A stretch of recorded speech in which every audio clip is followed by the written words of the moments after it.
Unahin natin. Oo Gusto nyo? Love story. Okay. Love story. Love story. Si Lovely muna. Mars Lovely. Kinilig sa sayaw. Ganda! Mars! Kasi doon kami nagkakilala. So habang sumasayaw siya,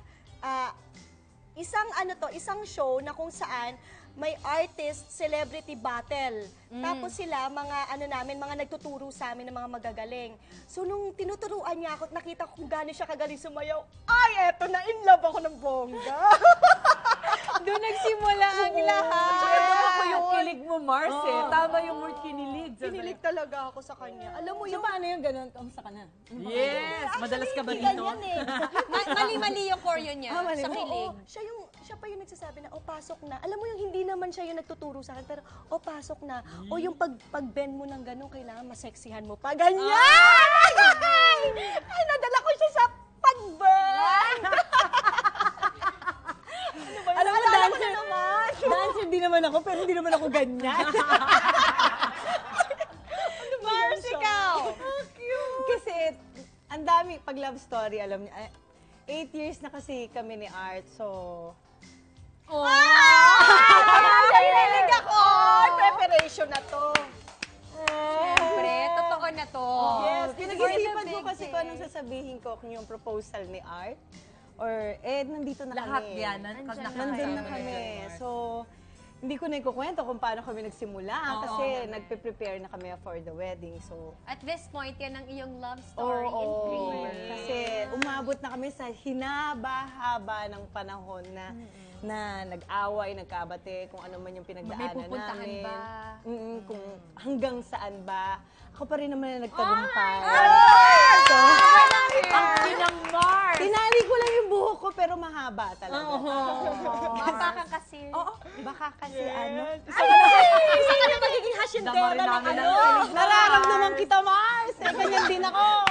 Meron na? Hindi. Okay. Ito naman, kinabahan natin ka. kasi alam mo Oo, naman kinabahan na. kami. Oo nga, baka Tapos si Art kinabahan. Malapit na. Happy for you, Mars. Yes. Thank you, Mars. Ako ito naman. Childhood crush love. Hindi, kasi feeling ko ito yung pinaka-summary ng love story namin ni VJ na nagsimula kami ng mga bagets. Tapos ang ending nun, sa hinaba-haba ng mga kayo pala. pinagdaanan namin in life, kami rin pala yung magtatagpo sa huli. Such a special love story. Di ba, Mars? Totoo, Mars. To be given that chance na makita ulit at magkain lang. Magustuhan mo siya at magustuhan ka niya, di ba? Correct. Yung parang What are the madala kayo chances? ulit in the same place, in the same, tapos parang may history kayo like that. Parang, it's something na every time na naiisip ko, kinikilig pa rin ako. Parang, grabe, no? Paano siya nangyari? Ay, Akalain diba? Sa mo laki-laki ng mundo, sa lawak ng Pilipinas, Yes. diba? Doon magkikita at magkikita pa rin tayo. Diba? Actually, kami rin ni Art, nagtatanungan kami niyan. Kasi Iloilo siya. Ilonggo siya. And then, Tubong Malabon ako. So, diba? Ang layo. Pero talagang, meron talagang gift talaga para sa'yo eh. So, kahit anong mangyari, talagang, Kung Ay, para yan na yun. sa Ano talaga sa kanya-kanyang story My lang God, talaga. dapat hinuli natin ito eh. Itong love story. Ito Correct yung una eh. kasi. Mars. Ako, I do Paulo. Nagsimula lahat. Lahat ng mga kinukwento ko sa inyo pag commercial, aming mga anak, o whatever adventures namin. Doon naman talaga nagsimula lahat nung 16 years ago. 16 16 Wow. years ago. And prior to that, 4 years din kami nagde-date. Nag-iipon kami so para sa 20 wedding namin. years. 20 years. Na hanggang ngayon naman talaga na may mga moments pa rin talaga na akala mo jowa ko. Diba? Nagkasaluyot. May mga anak May kayo. mga bagets. Kaya yan aming love story. Ganda. O, yun na yun. Yun na yun. End na natin. End na Basta natin. Ang yun. ganda na nun eh. Yes. Okay, next natin. A sad story? Story. Sad story, Mars. Dapat tinuli natin. Sad story. So, iba na ngayon yung itsura. Sad na. Oo nga. Natsugi si kuya. Ay, nako pala. Sad ka Kasi super love na love ko tong kuya ko. Ganito yun, Mars, ganito yun, ang eksena. Sumakit ang dibdib niya, Mars, sa bahay. So, papacheck up ko lang sana, ha? Papacheck up lang sana. As in, may 1,000 pesos na akong pampacheck up. Doon siya sa karumba ko na Tegibamba. Oo.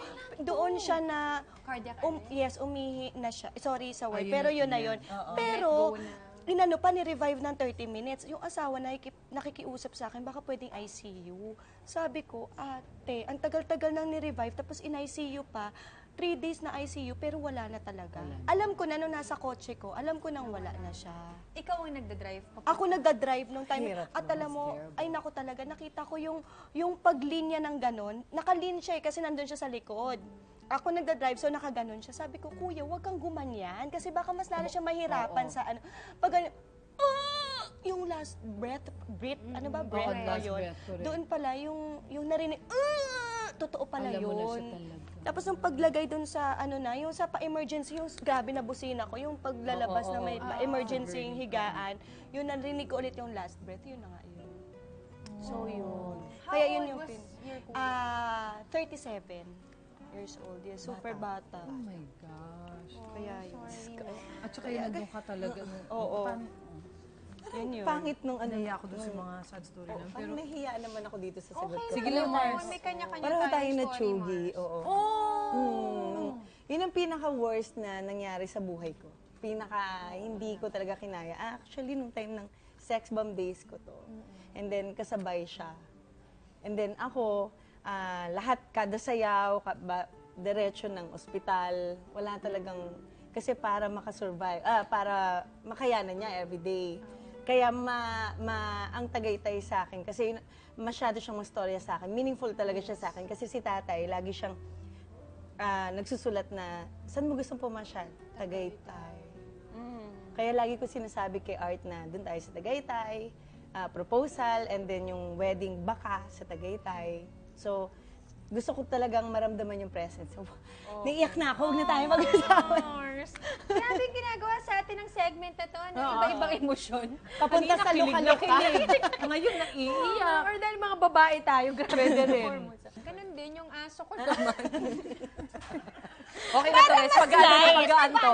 Slide kasi Oo. kung lahat tayo, mga hugot natin, baka bumaha na ng luha. Correct. Ito kasi sobrang unexpected to. Ito yung unang-unang dog ko talaga. Nakasama ko mula nung 17 ako hanggang sa when I gave birth to Nathan. So nung nalaman ko na namatay siya, hindi ako prepared. Kasi parang feeling ko nun, forever siyang buhay. Yung parang kasi first pet ko siya eh. So parang feeling ko, tapos kapag naiisip ko yun, minsan kapag may mga scenes ako na kailangan ko umiyak, siya yung iniisip ko. As in, ganun ka, bigat yung emotions na nabibigay na sa akin. Tapos nung nagkatotoo na, parang never ko na-imagine na parang, shocks, darating pala yung araw na mawawala talaga siya. Kasi yung kinamatay din niya, dahil medyo matapang siya na aso. So kapag hindi na kilala, ina-attack niya talaga. So when Nathan came to the house, we had to put her outside. Kasi baka kagatin niya or something. So yung mommy ko, talaga sa nilabas mo muna si Cassie. Alam mo, a few months lang, na hindi siya nakadikit sa akin, namatay siya sa depression. Ganun talaga. Kasi nandun lang siya, hindi siya kumakain pala. Tapos ito, hindi ko talaga alam. Tapos nung nalaman ko pa na wala na siya, mga days nang lumipas, parang, ay, si Cassie pala, wala na. Tapos parang, kailan? Tapos parang kailan siya nangyari? Parang hindi ko pa nalaman. So, yun yung sad story. Oh, Mars. Namatay sa lungkot. No, si namatay Cassie, sa na-miss lungkot. ka niya. Ikaw, Mars. Okay naman. What happened, girl? Ito yun naman yung kaibigan kong bukod tangi na lagi ko lang kinukwento rito kasi nag-fizzle out yung friendship namin. Meron akong group of friends ngayon na, as I get older, parang it's a smaller and smaller group. Tapos parang yung mga tao, tawag nga nila sa akin clannish eh. Mahilig ako chumika, marami akong barkada, pero konti lang yung talagang malapit talaga sa akin. So, ito yung isa dun sa mga taong yun. Kaya parang ko, talaga, seryoso, parang ikaw yung isa dun sa mga tao na ipaglalaban, susuwayin ng kung ano man, yung ganong klase, almost like a lover, almost like a boyfriend, almost like a husband. Kasi konti nga lang ako mag-friend, pero talagang loyalty awardee. Kaya sobrang betrayed din ako. So parang, I felt like I lost a big part of me as well. And the oddest part was, ano nangyari? Hindi ko alam kung ano nangyari. But di man kami nag-away and stuff. I think sometimes na parang I've gotten over it.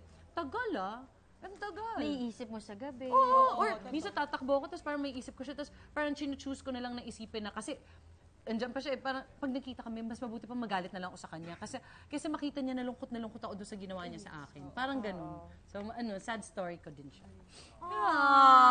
Dapat inuuna natin yun eh. Alam mo, endorphins kailangan natin dito. Correct. Ay, nako.